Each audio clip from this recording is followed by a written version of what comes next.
Hello there, my name is Greg Harradine, I'm a composer, and on this episode of Good Art, Bad Art, I'll be discussing the composition, Larks, Tongues in Aspic Part 1, from the 1973 album Larks, Tongues in Aspic by the one and only King Crimson. Thank you to Oswald Castle for suggesting this. Thanks, Ozzy. It's a fascinating piece of music, is it not? Let's get into it, right? I'll just talk a bit about what it is. If you haven't come across it, I'll describe it briefly. But take a listen. If you don't know it, take a listen. And then I'll discuss really whether I consider it an example of good art or not, or was it a failed experiment? Let's find out. And as always, let me know what you think. Please, in the comments. This is about a discussion, yeah? I'm definitely not saying my opinion is 100% correct. It's just one person's opinion. And this is what great music should do, I think. It should provoke discussion, back and forth, subjectivity. Can we find any objectivity, though, within the subjectivity? Maybe we can. So this composition, wow, it's a total journey of kind of mayhem and chaos with many moments of beauty throughout. We have, of course, Robert Fripp on guitar. We have John Wetton on bass, Jamie Muir on percussion, although the word percussion doesn't quite capture what Jamie plays. More on that later. We have David Cross on violin, and we have Bill Bruford on drums. And the main thing about this composition is it goes through these incredibly contrasting sections. I'm just going to read, I quite like the Wikipedia description of this track. It's very dry and there's something humorous about it. And there's a question of, can a description like this, can it describe the music we're hearing? Does it add anything to the music? Well, it certainly doesn't add anything, but is it a valid description? Have a listen to this. The song opens. Is it a song? The song opens with an African mbira, which is a thumb piano, played by Muir over a glockenspiel pattern. This section lasts for 3 minutes and transitions into a staccato violin ostinato played by Cross. This passage primarily follows a 3-3-2-2 rhythmic grouping in quintuple meter. 1 2 3 1 2 3 1 2 1 2. Nice pattern. With further deviations in common time and sextuple meter. A drum roll then leads into a 6-chord riff. During the second build-up, Muir played 2-tone brass lines on a set of car horns. Another part in 7/8 time follows, with John Wetton playing his bass through a wah-wah. Later, the song transitions into a quieter intermezzo passage that Muir called the water music section.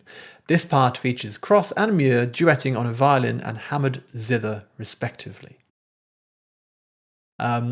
Yes, has that brought the track into your mind? Or if you haven't heard it, can you picture it now? I don't know. It gives us just a few facts, yeah, which is kind of good, I guess. But what I think about this, it's hard to put it into words. I love all the individual sections.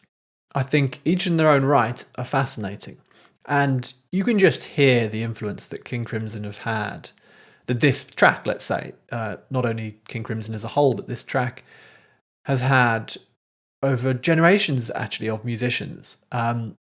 Every few minutes, I'm thinking, oh, this glockenspiel pattern sounds like what Sufjan Stevens does sometimes on Michigan. Or this kind of crazy dissonant guitar line that Fripp plays is so reminiscent of what Omar Rodriguez Lopez often does in the Mars Volta. So massive influence on other musicians, of course. But these different sections, do they hang together?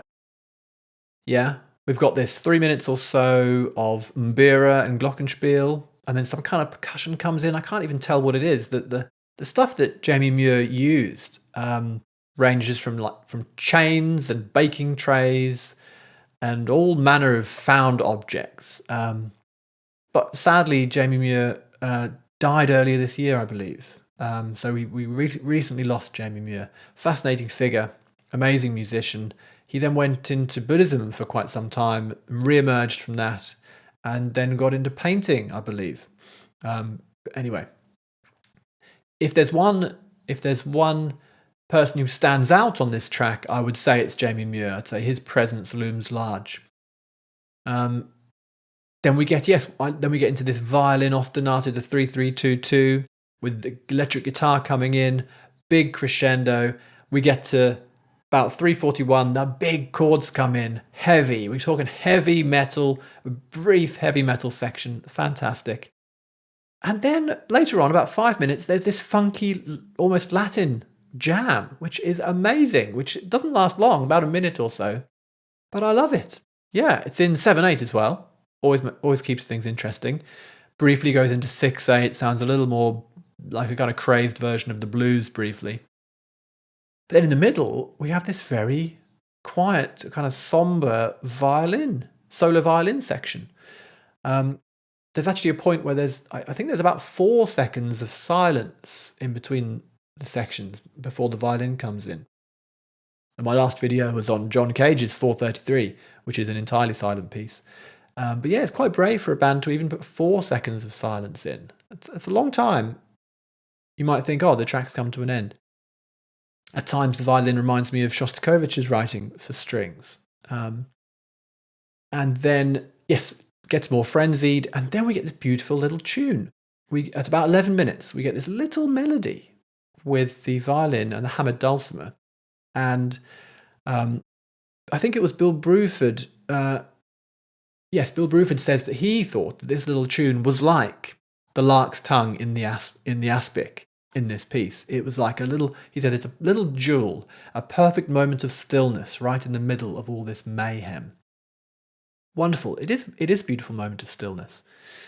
And then, yes, we get another build-up. We get the recorded voices coming in, the mayhem. I love it. I do. I think it's an amazing piece of bold, experimental composition. Does it hang together, though? That's what I'm not sure about. Is it cohesive? I don't know. Do all these sections, do they actually marry together?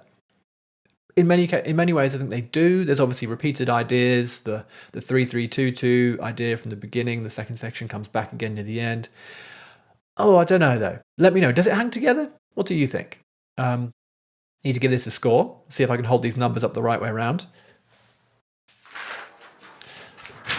I give it 85 out of 100, so it's a high score. Might have been higher if I felt it was totally cohesive and really hung together. Might have been up into the low 90s. Just not sure. Anyway, fantastic. Thanks, Ozzy, for the suggestion. Please let me know what I should listen to and discuss next on Good Art, Bad Art. I've been Greg Harradine. Goodbye.